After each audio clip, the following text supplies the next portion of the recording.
Good evening, I'm John Carter. Welcome to Poland Daily. The Polish government has adopted the Mothers of 4+ programme today. The new scheme will enable mothers who have at least 4 children to apply for retirement benefit. The new programme is due to come into effect as soon as March.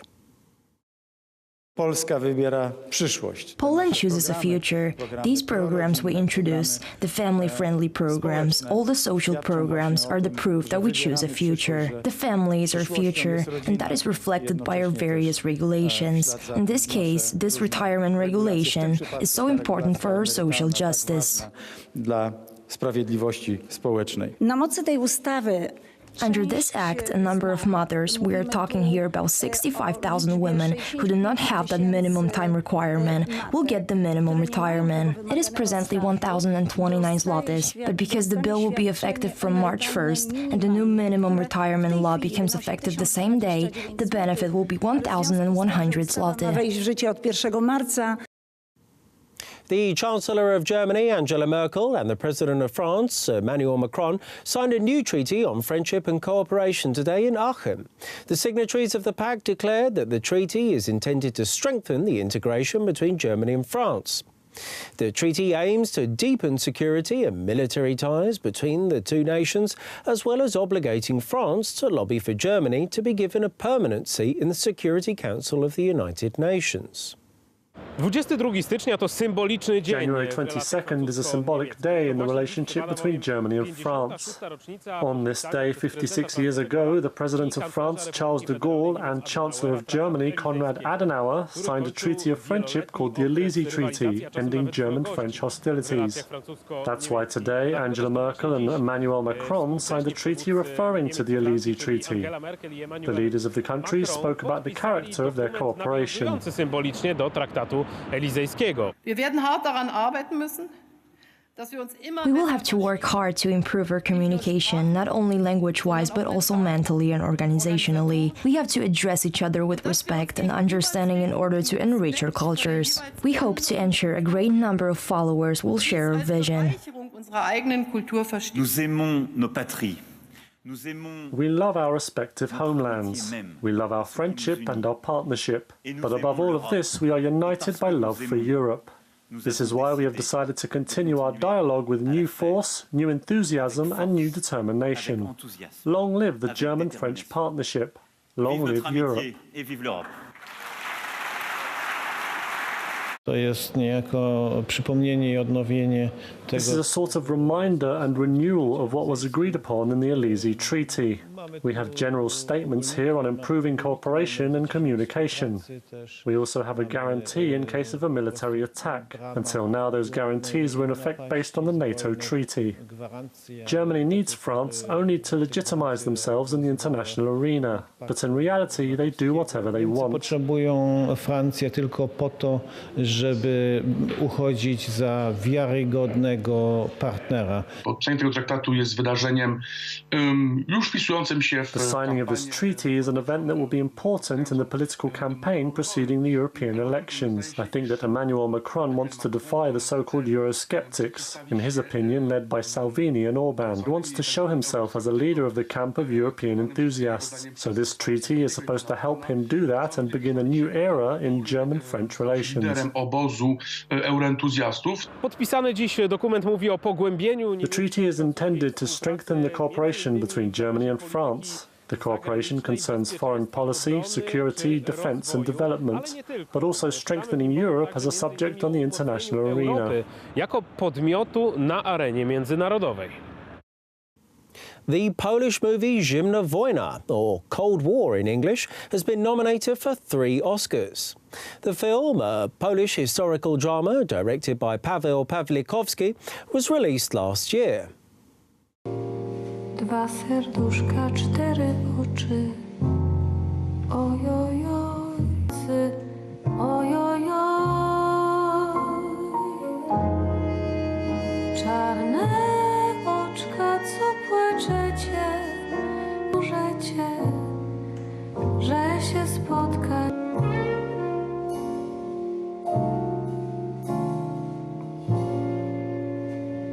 The annual World Economic Forum in Davos has started, and in the absence of Trump, Merkel and Macron, the newly elected president of Brazil, Jair Bolsonaro, is stealing the limelight.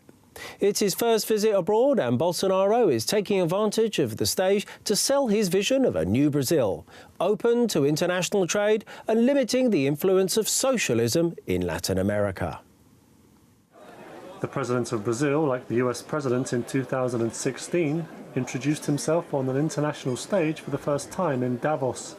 President Bolsonaro stressed that Brazil will from now on be more attractive to international investors, as he will tackle the problem of corruption, as well as simplifying and lowering taxes. We want to govern by example and re-establish the trust the world's always had in us. We will lower the tax burden, simplify the rules, making life easier for those who want to produce, be entrepreneurs, invest and create jobs. We will work to foster macroeconomic stability while respecting contracts, privatizing assets and stabilizing government accounts. Bolsonaro also stated that his government will keep socialism in check in Latin America, and that his goal is to make Brazil one of the 50 most business-friendly countries in the world. Foreign business leaders were hopeful that it will be easier to enter the Brazilian market under Bolsonaro. I think it's good that the president talks about an inflection point. I think Brazil needs a change, an inflection. Regulation is very complex.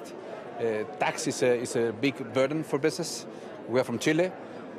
We have a lot of investment in Brazil, and the main barrier for more Chilean investment to go to Brazil is basically the regulatory complexities, tax burden.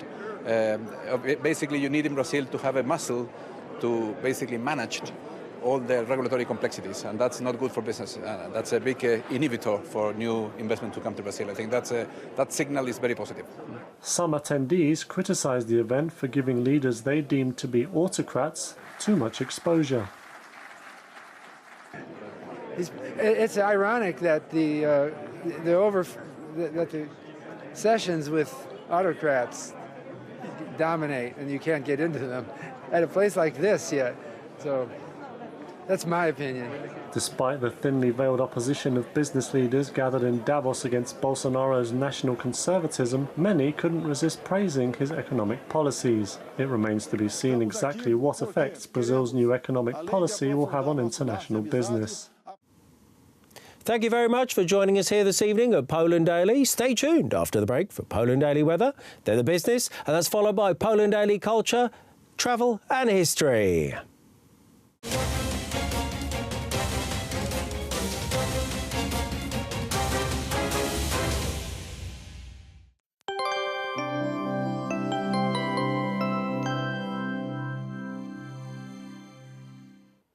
I'm Aleksandra Zarzycka and welcome to Poland Daily Weather. Let's see the forecast for tonight.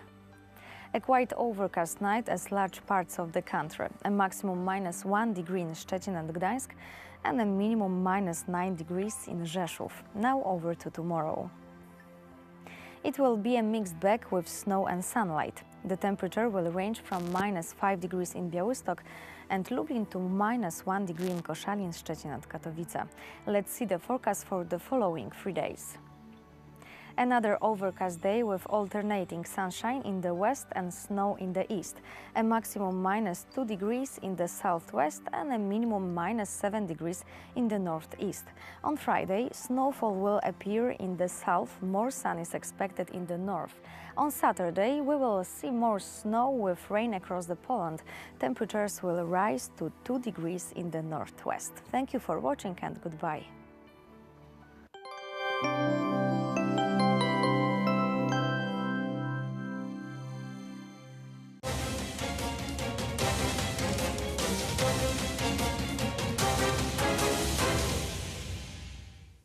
Welcome to Poland Daily Business Edition. Tonight our guest is Artur Wróblewski of Lazarski University. Sir, good evening. Let's start this conversation from the great event that's been scheduled for the next month. 3 weeks from now, Middle East Conference will be hosted here in Warsaw. And why Warsaw? Is there no other better places for such a conversation? The big conference is upcoming, and we should all applaud this event because it's building brand of Poland, the image of Poland as the country intermediary which is capable of holding conferences and helping to negotiate between the parties the peace and security in the world and in the Middle East. There is a controversy that Poland is holding this conference and maybe is getting involved in not its own business. And also Iran is criticizing Poland and to some extent bullying or intimidating Poland. However, let's remember, Poland is now holding the position of non-permanent member of the Security Council. It gives us a right and even obligation to get involved in important issues internationally.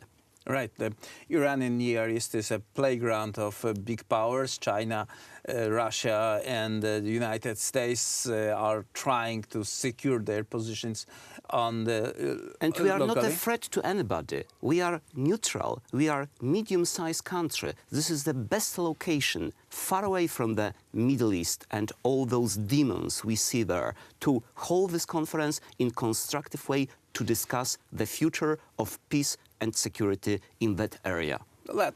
Let's talk now about the stakeholders of this conference and what is at stake.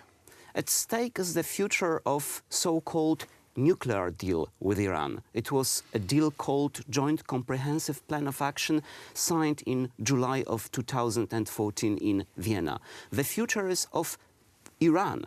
Whether Iran is respecting this agreement and whether Iran wants to be not a revisionist state, revolutionary state, which is now, but the state which will be promoting peace and respecting the provisions of that agreement. Unfortunately, there is a huge evidence that maybe Iran is not only respecting this agreement, but also is promoting terrorism, because it's supporting Hezbollah, is supporting Islamic Revolutionary Guard Corps, Al-Quds in Syria, for example, is supporting Al-Hashd al-Shabi, other organization which is accused of violating human rights, and is also maybe sponsoring terrorism in the European Union. Let's remember that a few days ago, European Union, Brussels, has imposed sanctions on Iran for getting involved in terrorism on the territory of 3 countries members of the European Union because they were plotting to kill some dissidents from Iran. Let's remember that Germany right now suspended the license for Mahan Airlines to operate to 2 cities in Germany. But that was after the crash in Iran.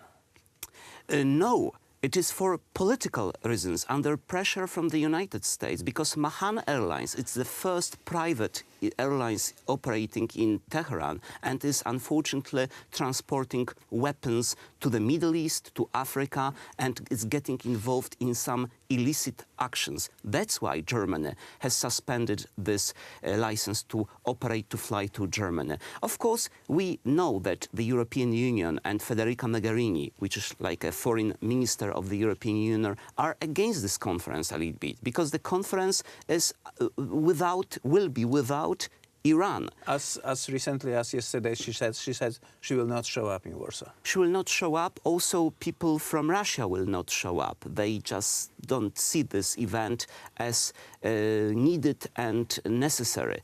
And of course, the European Union is right now establishing a kind of clearing house, a kind of special purpose vehicle to still trade with Iran outside of sanctions imposed by the United States. So we see a clash of visions regarding the future of Iran. However, the most important issue is whether Iran is respecting this Iranian deal. And it seems that clause number 18 and other clauses are not fully respected by Iran. From what you are saying, we can tell that the action of Iran are a secondary issue, but the first and the most important issue that should be worrying is lack of the unity of the so-called West.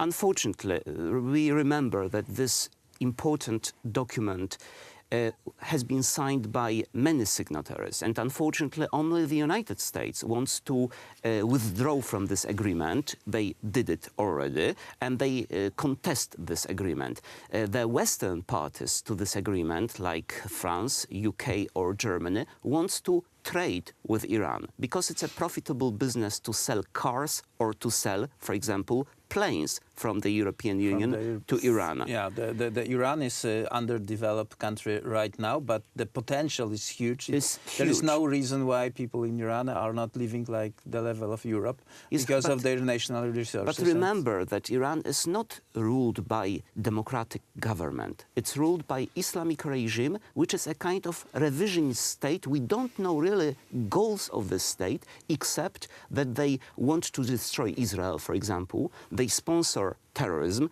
even on the territory of the European Union. I mentioned the sanctions against Iran imposed a few days ago, and also probably secretly enriching uranium. In face of this, we should ask themselves a question, whether we really want to make money with this state, which is really a big question mark for our peace and security in the future. Yeah, there is also a sort of block, upcoming block, the countries that are supporting each other, that's China and Iran. Obviously, we can say that there is a trade war between the China and United States, and that can change the predictions of the future. Only 3-4 years ago, we've heard the stories that China inevitably is going to oust United States from the top of economical position and its political influence. The sort of United States is fighting back. The question, how successfully? I think very successfully. Soon, really, the Chinese economy will be bigger than the American economy, but of course it does not mean it will be more modernized and technologically advanced. That's why we have this trade war. Chinese are trying to steal some trade secrets from the United States, and this is what this war is about. Also, of course, currency manipulation and other issues like subsidizing Chinese industries by Chinese government are involved. But let's remember that China is now issuing bonds denominated in yuan. In Budapest, for example, China is introducing and implementing a kind of Visa or MasterCard, Chinese Visa card. It's called Union Pay.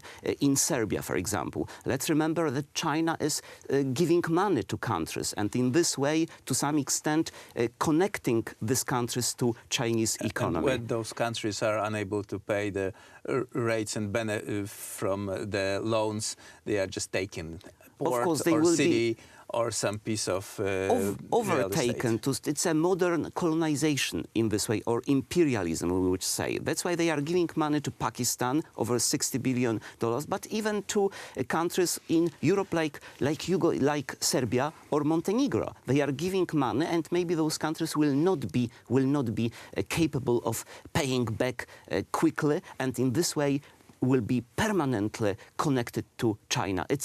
Now we see that Europe, the world, is a playground of big powers, especially China and the United States, for the hegemony. We are having in Warsaw this conference that sort of anchors us in this American Western world more than other countries of this region.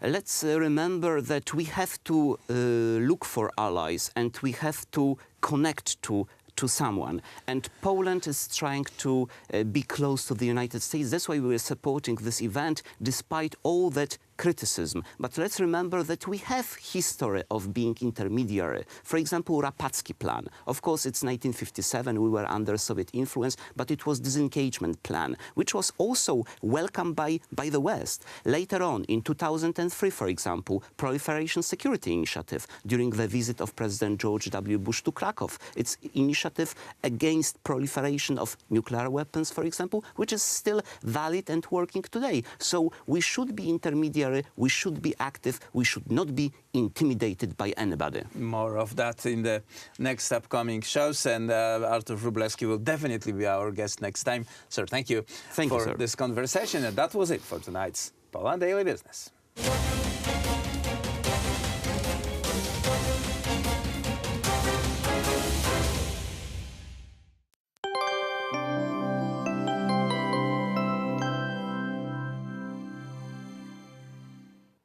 I'm Alexandra Zarzycka and welcome back to Poland Daily Weather. Let's see the forecast for tomorrow. It will be a mixed bag with snow and sunlight. The temperature will range from -5 degrees in Białystok and Lublin to -1 degree in Koszalin, Szczecin and Katowice. Let's take a look at tomorrow's forecast for the continent. Rainy and snowy weather in Northern Europe, -6 degrees in Oslo and -1 degree in Helsinki. Colder temperature in Northern Eastern Europe with -13 degrees in Moscow and -7 in Kiev. Higher temperature will appear in Lisbon, 13 degrees and 15 in Athens. Thank you for watching and goodbye.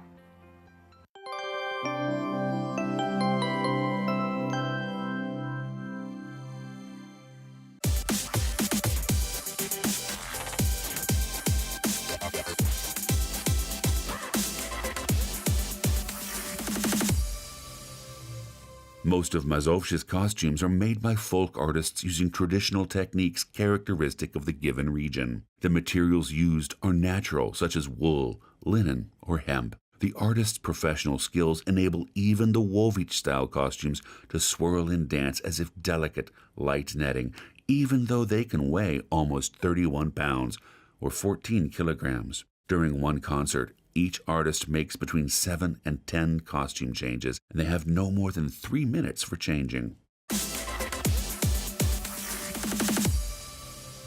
I'm here with Sergei, a singer in Mazovsha. Sergei, welcome to Poland Daily Culture. Nice to meet you, thank you, hello. Maybe you could tell us a little something about folklore and the details behind it.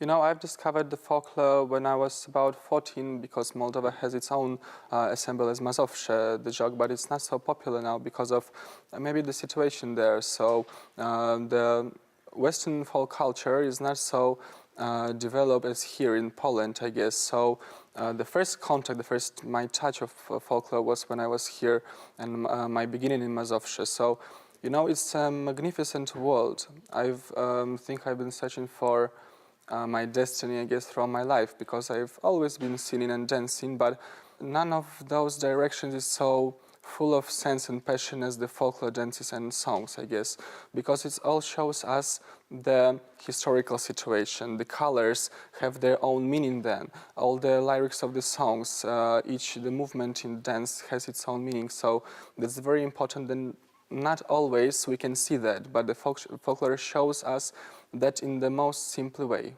Okay, so what is it about Polish folklore that makes it unique, maybe from others? Yeah, so you stole my words. So the Polish folklore is really unique because in our program we have about 42 regions of different Polish, you know, the costumes, the song, all the regions are unique too.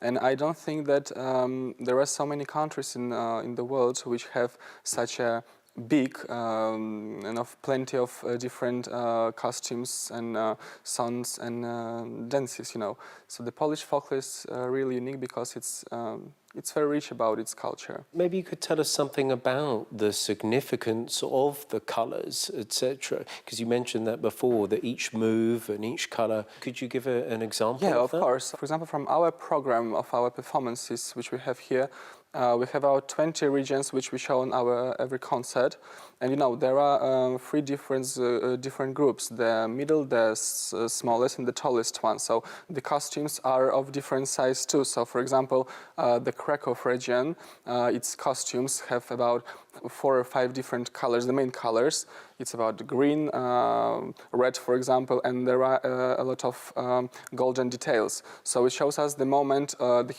historical moment of Krakowian soldiers which were dancing with their ladies before, for example, the battle. So all the posture is very unique, it's specific. For example, the region of Gural, which we have here, they have another costumes. They're made of woolen and a lot of natural materials, and it shows us the history of people who were living on the mountains.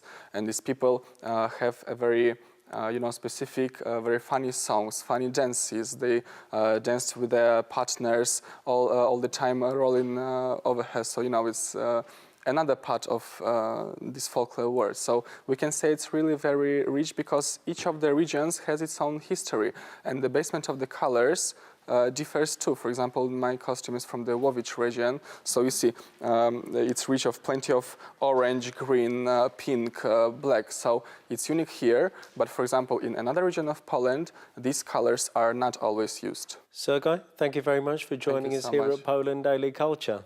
Thank you so much.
Kamila, could you tell us if the beautiful outfit you're wearing has a name and what exactly is it? This is the costume from Nowy Sącz. It's a city on the south of Poland.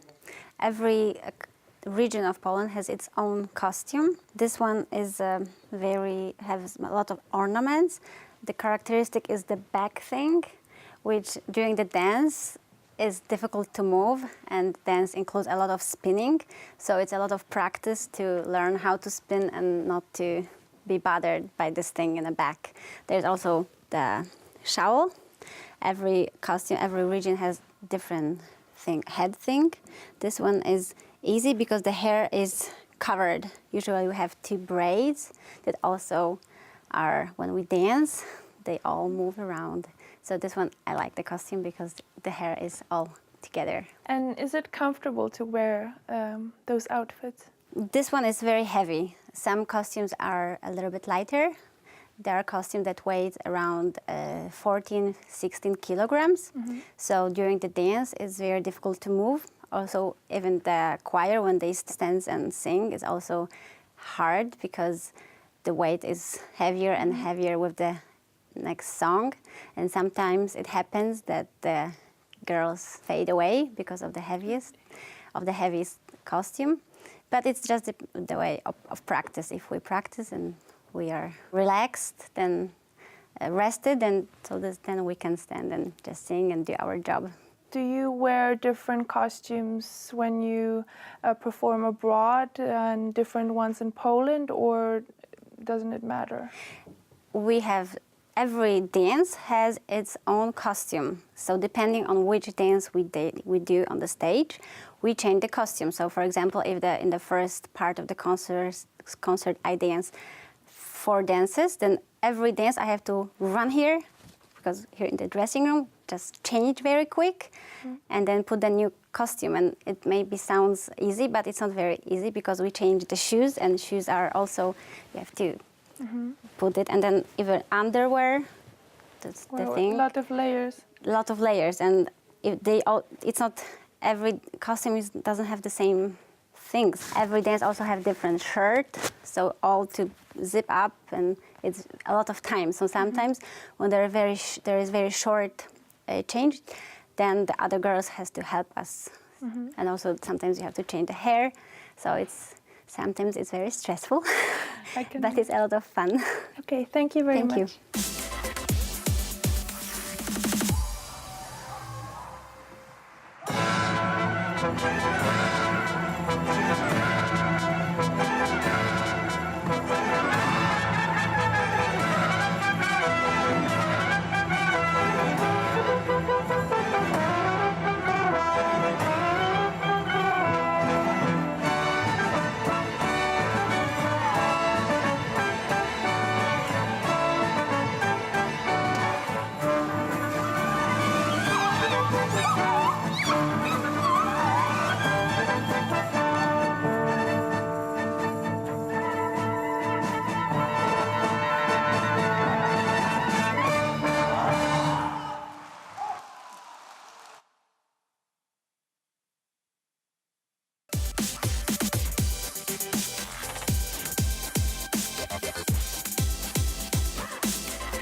Hello, welcome to Poland Daily History. I'm your host, Phil Goss. We're at the Praga Museum today in the Praga district of Warsaw. Praga is separated from the main part of Warsaw by the Vistula River, Praga being on the east bank. It's an older part of the city which has been destroyed a number of times over the centuries, although it did escape destruction in the 20th century, meaning we have lots of nice 19th century architecture to enjoy while we walk around the area. It's also the source of a number of different and interesting people, as well as a number of different things as investment points in Warsaw are concerned from the 1930s, 1920s, as well as in the communist times, as well as in the post-communist times. We'll talk to a couple of people here at the Praga Museum who can shed much more light on the subject, and we'll learn quite a bit along the way.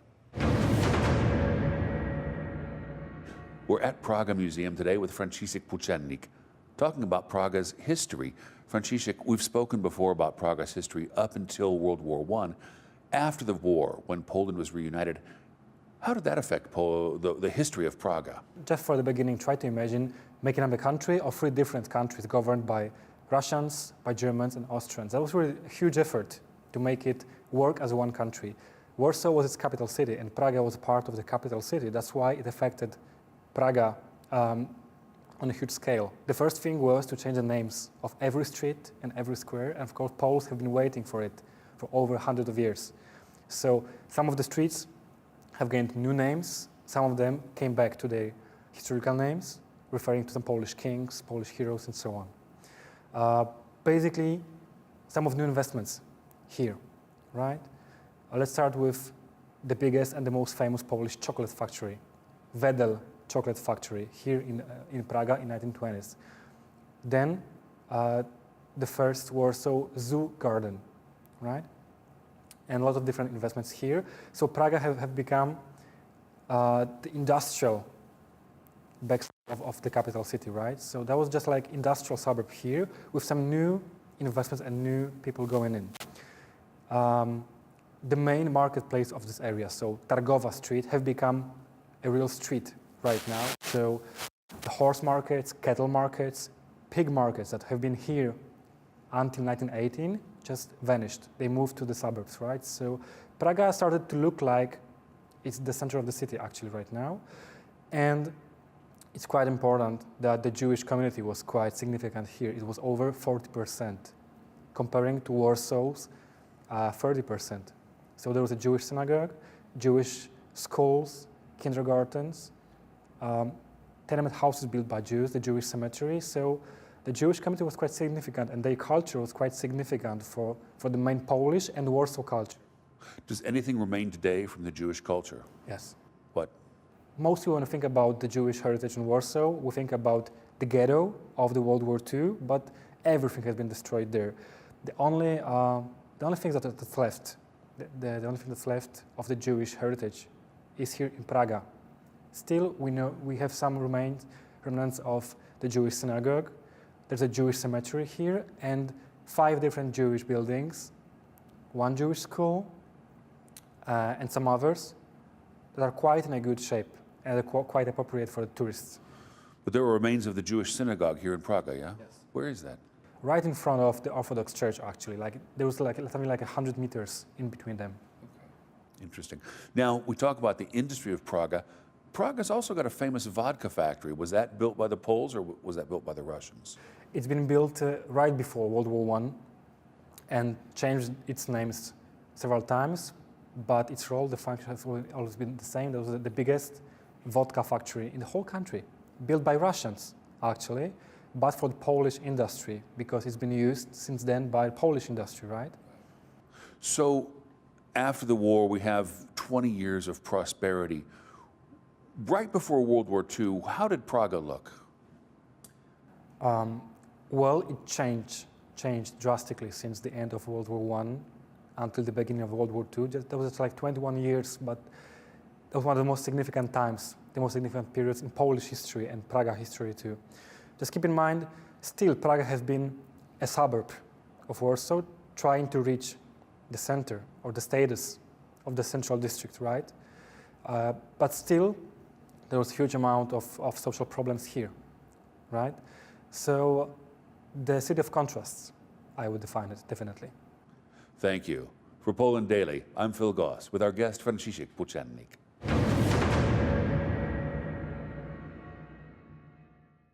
The 21 years between 1918 and 1939, when Poland finally enjoyed an era as an independent state, had a significant impact on the development of Praga. Its inhabitants were also contributing to rebuild Poland through a number of new mega-projects. One of the most influential men among them was Tadeusz Wenda, one of the architects of the new port in Gdynia, Poland's crucial window to world trade. Wenda is recognized as one of the greatest engineers in Polish history.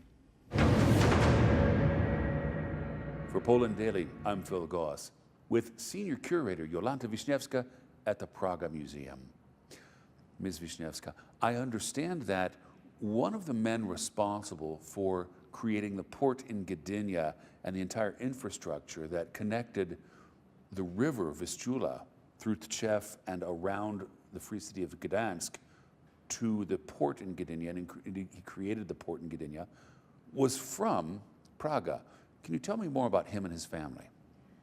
Jeden z ojców w Gdyni wychował się i mieszkał w domu rodzinnym tutaj na Pradze, w domu, który...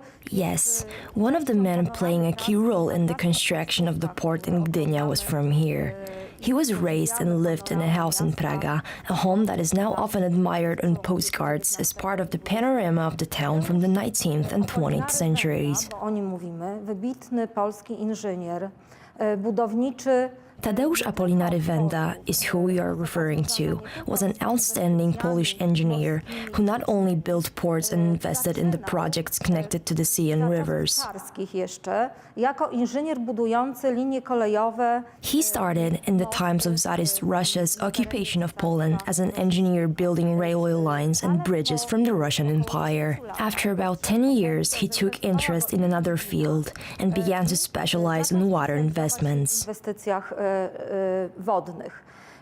Między innymi budował port w Windawie. Among others, he built the port in Ventspils and the port in Reval, now known as Stalin. That's where he gained his experience. What's interesting, in 1914, when the First World War erupted, he returned to Warsaw. Światowej.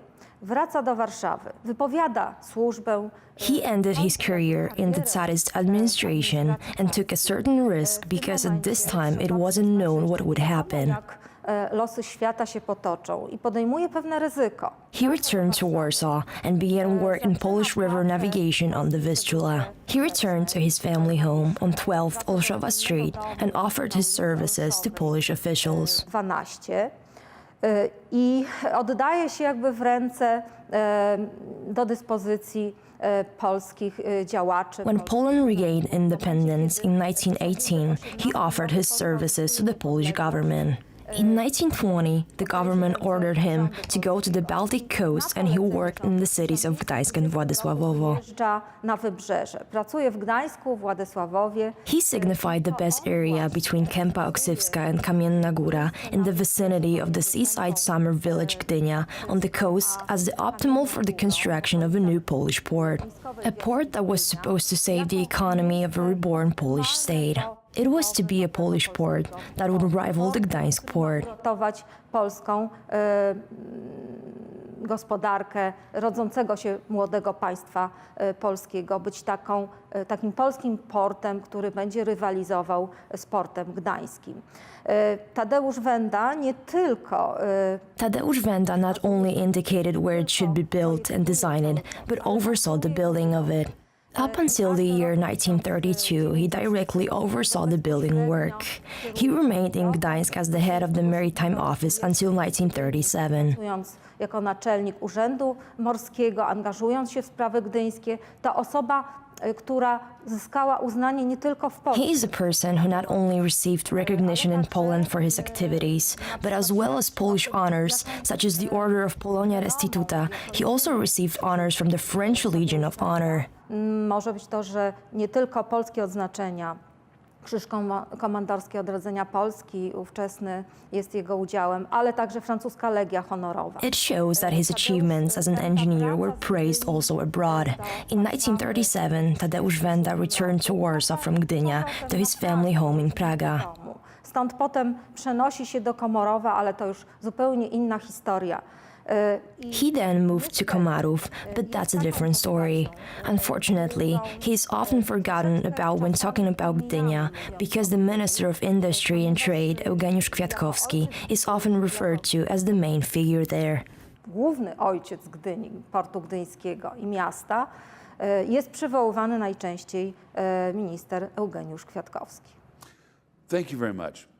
I think that's one of the more interesting and unknown histories of Poland.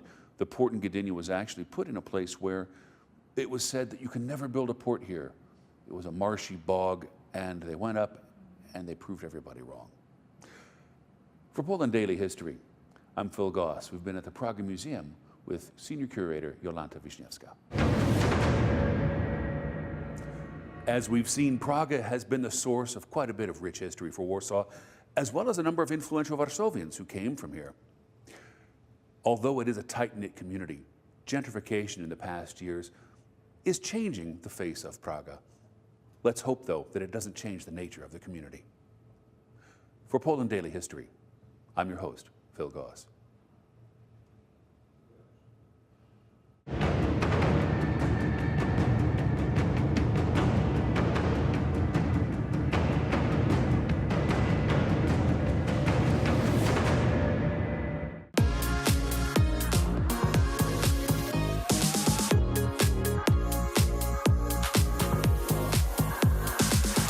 All right, we're back, and we're in a very special neighborhood of Warsaw with Wojtek. He's right beside me. Wojtek, why are we here? Why is this exciting for behind-the-scenes Warsaw? Well, that's one of the most luxurious parts of this city.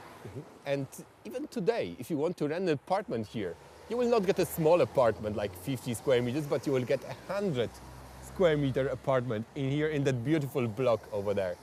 And if you want to buy a house here, it will be millions. Why is it like that? Just yeah, imagine. why is it like that? Yeah. Because I'd like to live here, and that's too much. That's too much, isn't it? It's too much for most of us. If I wanted to rent that 100-meter flat up there, what would it cost me, do you think? Easily 6,000 zlotys. That is almost like, 2,000 like bucks. A good, like a good salary. That's really like a It's good a lot of money. salary It's for yeah. everybody.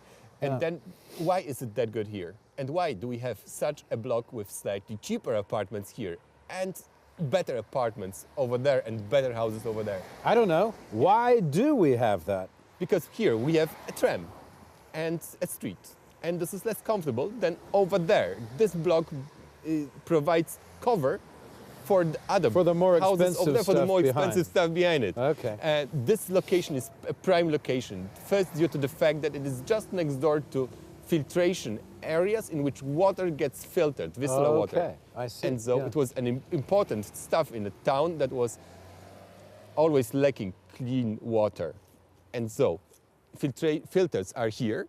They are still working after the same method like in 1888 or similar. Mm-hmm. And in 1920s you got an airfield built just over there, a couple of 100 meters away from here.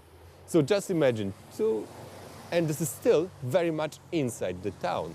It's only few tram stops away from the main streets and few tram stops away from the Technical University of Warsaw. And which is that way, which is that way, along the tram line. So there was an airport behind us. There's a filtration plant still here.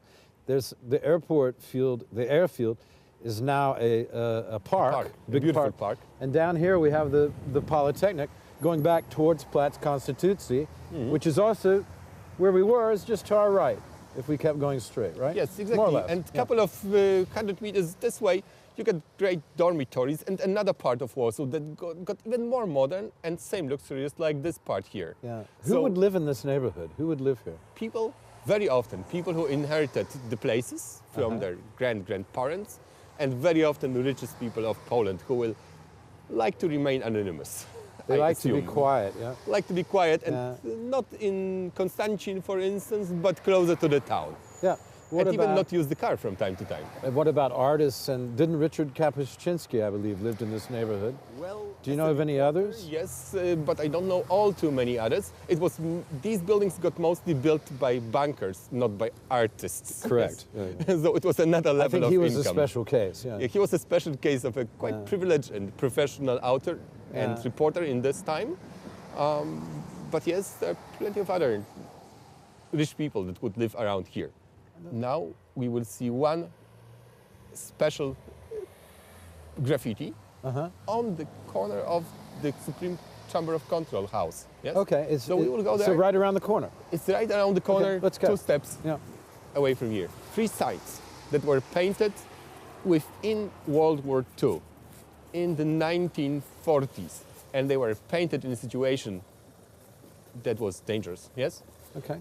Getting this on the wall could take you to a concentration camp, or you could be shot at this the was spot. during the German occupation. During German occupation This is time. graffiti from during the German occupation. Exactly. Okay.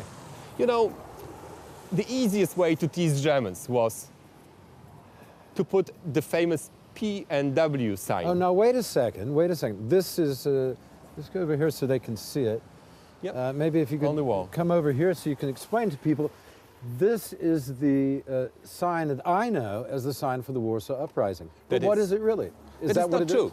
Yeah. This sign got created, got invented a couple of streets away from here before the Warsaw Uprising. This says Polska walcząca, fighting Poland. Yes? And of course, it was the easiest thing to write on a wall. And of course, we have had thousands of them everywhere in Warsaw. Why is this one special? This one is special because it survived, yes, until today. After being painted by tar, most probably, Germans have, of course, painted it over. And, of course, later, in the next years, the house has been re-rendered with a new level, with a new plaster in here. And while renovating the house in 2014, workers have discovered that there is something underneath the paint that comes out, yes? And they have carefully checked, and they have found one of those very few remaining P&W signs, originally made within World War II. By whom? Nobody knows that. And was this a special building? Were there Germans in this building? Yes, in this building time, was this was a German building? This building was one of the German offices. It was an office of government before World War II. Germans, of course, took it over. And of course, they've put something like a police prison in it. And so just imagine, coming here. Probably to spray. Torture, interrogation, things like that. Not in this place, not in this particular building, as far as I know. But just imagine coming close to such a building that was, of course, guarded by policemen. Right. And getting some tar on that, you know, destroying the facade with this particular sign. Yeah. That was How teasing would you do Germans. that? Yeah. How? Probably at night. You have to do it at night. You have to be very fast. Even have a car waiting. How would you do it? Or a bicycle? How would you do I don't assume that it was a car. I assume they just ran away by feet. You think so? Yeah, and just disappeared down one of the alleys around here. I don't want to know how people do it today. Yeah. I assume that they did it the same before. The same way there were probably kids who didn't realize how dangerous it was. Yes, you have to be young or stupid to do such things, and they have been probably both young, stupid, and brave by the same time. Yes. Wow, it's pretty amazing. It's not only one time. One time that would be an accident. Yes, but on the opposite corner over there. There's another one. Let's go see it. Another two. There's another two. Let's go see two them. of them. Yeah, let's go see them.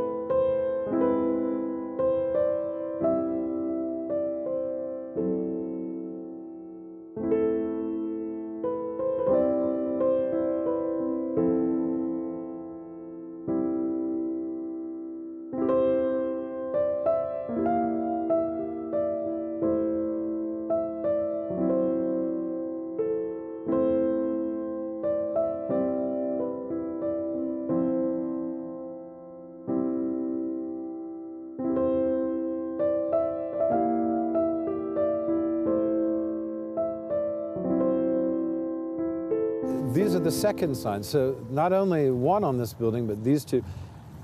And these are some of the few remaining because of why? Why are they?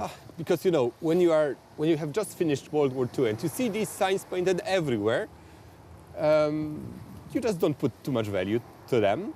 For these people, it was all too common. It was like an everyday sign they could see everywhere. So they have been overpainted massively. And as late as now, they seem precious to us. Back at this time, it was everyday's job to see them, yes? So here, just note, not only one, that could be an accident, but 3 of them painted in 3 different periods. Most probably because, you know, it looks like that, like painted by 2 different people, isn't it? They look different designs, don't they? Yeah, they look like painted by 2 different people with different stuff, with different tools. Yes. So, but this sign it didn't have to. It's associated with the Warsaw Uprising. It is wrongly associated with the Warsaw Uprising just because of the probably was before that. This was well before this. That was way before it. Yeah. And it is associated to the Powstanie Warszawskie, Warsaw Uprising, because of the same acronym, because of the same characters that started the 2 words, Powstanie Warszawskie. But it's not like that. It's for Polska Walcząca, for fighting Poland. Polska Walcząca, and that's where you see the P and we see the W. W for which Walcząca. is pronounced like a V in English, Walcząca. It is, Polska Walcząca. But we talk about this country, about this grammar, and yes, here W is V, because it is. Yeah. Yes. I tell you, it's impossible not to associate the Warsaw Uprising with the history of Warsaw, certainly recent history. It is so apparent everywhere, and the German occupation. Even the street here. Yeah. Even the street here. What about the street? Is famous for being the street in which the headquarters of the Homeland Army were during the uprising. It's not exactly this part of the street, but a dozen of houses towards west. But the house is still there. So this direction, down here, this direction was the headquarters of the 2 tram stops. 2 tram stops. Was the headquarters of the Home Army, in opposition to the Germans, underground army. Yeah. Yes, and just a couple of 100 meters away, the airport was all the time taken over by Germans. So, you know, only separated by 10 blocks. Wow.